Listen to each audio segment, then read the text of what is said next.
So we have a responsibility on our family. I'm speaking to you about your family because I'm assuming many they don't care really about anything except their family. But for me, all of you are my family, and I care for you all. This is why I'm here. Otherwise, why would I be here? I better go and do something else for my life. Why I want to spend years and years of my life trying to show the people what and how dangerous this cult is? Because this cult destroyed already many countries. You see, the Muslim propaganda, they say to you, do you know what happened to Andalusia during the Islamic occupation? My friend, Andalusia exist because Islam was bad, not because Islam is good. First of all, why you are in Andalusia? Why you are there? We occupy it. It's halal, a Muslim halal to take over Spain, but this is the land of the Spanish. The Muslims, they say to you, do you know what the Spanish did? They went all the way to Philippines. But I never heard when we are in school in the Middle East, everybody praise the heroes of Islam who occupy Spain,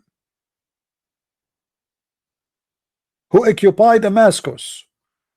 Umar ibn al-Khattab, the one who put the pact of Umar, which is very humiliating for the Christians. The Muslim, they will say to you, do you know what the white man did to the Indian American in America? What he did? Tell me. You tell me. Let us compare between an Indian American in America and a Middle Eastern Christian who owned the land. The land of Egypt belong to the Egyptian, not the Arab who invade that land. The land of Syria is the land of the Syrian who speak Aramaic, not the one who speak Arabic. The land of Iraq is the land of the Babylon and the land of the Assyrian. What happened to those people? They are not even treated as a citizen.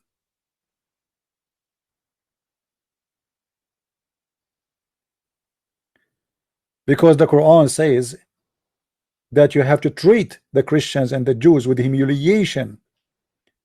A Native American Indian in America, he don't even pay tax. He live like a king. He have his own territory. They have their own law. They are treated as a special citizen. What do you do for a Jew? You took his land. What do you do for a Christian? You took his land.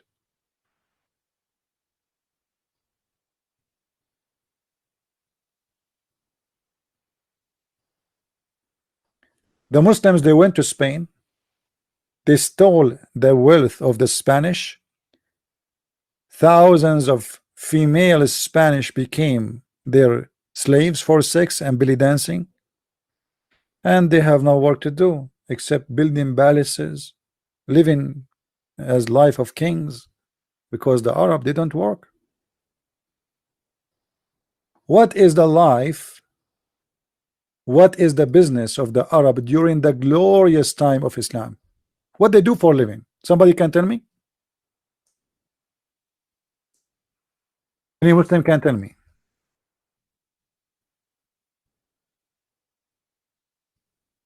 Nothing.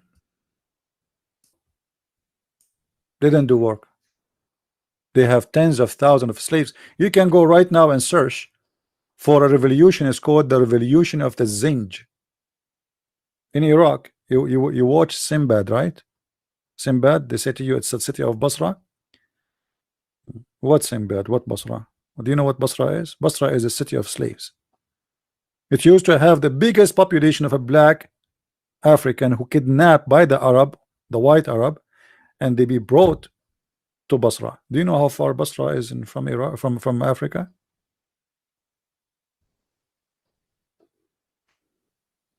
Hundreds of thousands. Okay, what happened to them, those people? Where we can find those black people in Iraq? Have you ever heard of bringing millions of black people as slaves and then they disappear? What happened? They killed them. When the black people, they make a revolution seeking for their freedom, they kill them all. There is zero black in Iraq. unless you are a student coming to study in university from somewhere. How many black people in Syria? Where's the black slaves? Until now, there is slaves in Saudi Arabia, owned, literally owned. Just a few years ago, the Prince of Dubai and the Prince of Qatar and the Prince of Bahrain and the princes of Saudi Arabia, they used to use the children's for the race of the camels. Go and read the news. They buy children's from Thailand.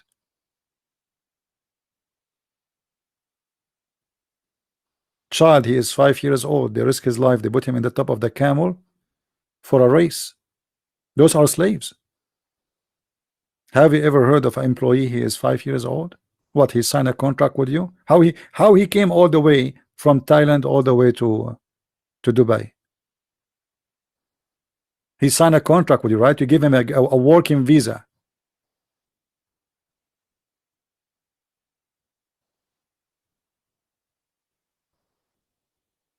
Do we have any Muslim would like to call us?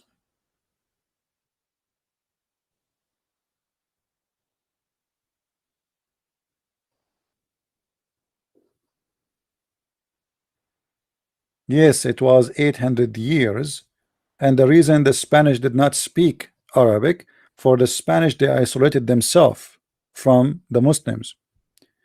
Most of the Spanish, they run for their life, except the one who's captured. The one who is captured mostly are women, and the Arab, they have sex with them, and then they have a new breed, which is a mix between the Spanish and the Arab.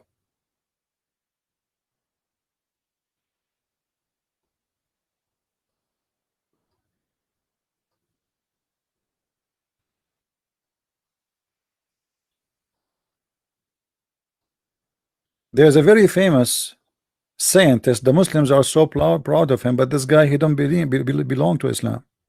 His name is Ibn Khaldun. You know, the Muslim, they speak about scientist and historian and philosopher, but philosophy according to Islam is haram, and whoever do philosophy is a kafir, should be killed.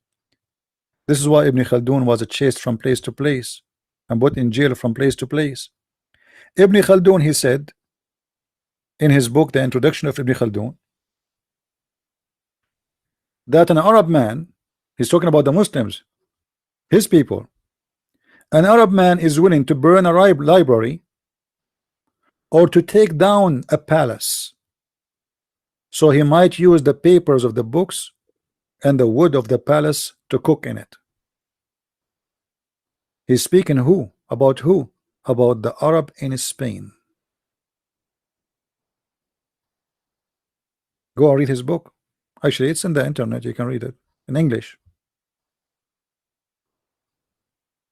In the year 2018, if we go right now and check Mecca, where is the historian places of Mecca? What those people they did it through civilization of just 1400 years ago? I mean, since now until now, what they have? Nothing. What they have now is the money of the oil, building high building. But before, in the time of Muhammad, he used to live in a small tiny house. For the Arab, they have no houses, like, you know, it's a Bedouin life. This is why you see Muhammad in the Quran promising the Muslims that he will have a couch and he will have a pillow. A pillow? Yes, a pillow.